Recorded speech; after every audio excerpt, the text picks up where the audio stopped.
আচ্ছা, মোচা কাটা নিয়ে অনেকের মধ্যেই অনেক কনফিউশন দেখা যায়।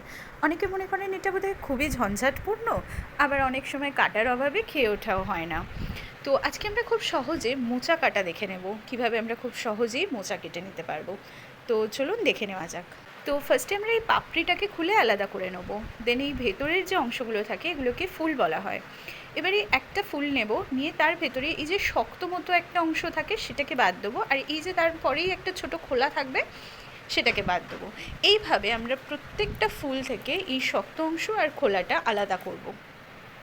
এভাবে আলাদা করতে করতে আমরা যখন এরকম একটা সাদা অংশে রেচ করব, যখন আমাদের আর এটাকে আলাদা করার দরকার নেই, মানে ফুল বা পাপড়ি কোনোটাকেই আর ছাড়ানোর দরকার নেই, এটা একটু আমরা ডিরেক্টলি কাট করব।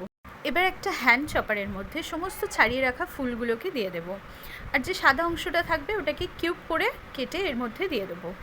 দিয়ে এটাকে চপ করতে থাকবো।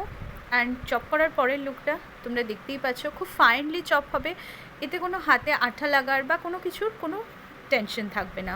এভাবে কিন্তু আমরা খুব ইজিলি মোচা কাট করতে পারবো।